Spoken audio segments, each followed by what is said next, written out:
ایلوپیشیا ایریٹا بال چھڑ یہ ایک ایسی بیماری ہے جس میں کسی خاص وجہ کے ظاہر ہوئے بغیر سر یا جسم کے بال گرنے لگ جاتے ہیں۔ یہ بال کسی مختصر علاقہ سے بھی گر سکتے ہیں یا پورے سر میں سے۔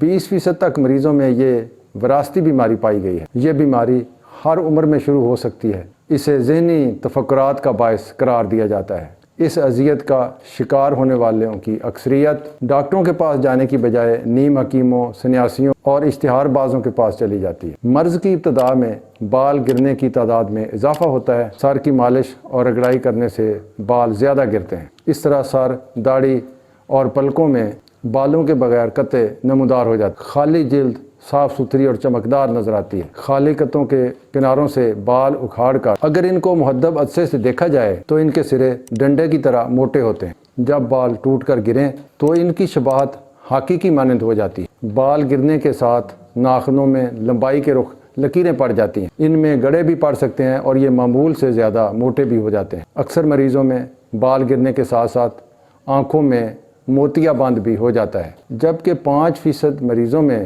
پھول بیری کی ابتدا بھی دیکھی گئی ہے۔ اس مرض میں ہم خواہ کوئی بھی ترکیب یا علاج استعمال کریں، اکثر اوقات بال پیدا ہونے کے بعد دوبارہ گر جاتے ہیں۔ عورتیں عام طور پر گنجی نہیں ہوتی کیونکہ ان کی سر کی جلد کے نیچے چربی کی تہ انسولیٹر کا کام دیتی ہے، لیکن بعض اوقات ان کے خون میں اینڈروجنز کی زیادتی یا ہارمونز کے پیچیدہ الجھاؤ کے باعث اکثر اوقات نوجوان خواتین کو گنج میں مکمل طور پر مبتلا دیکھا گیا ہے۔ ماہرین کا خیال ہے کہ مانع حمل گولیاں اور خسرہ کی وجہ سے بھی بال گر جاتے ہیں۔ ایسی صورتحال میں مرض کا پہلے سبب تلاش کیا جائے اور اس کے مطابق پھر اس کا علاج کیا جائے۔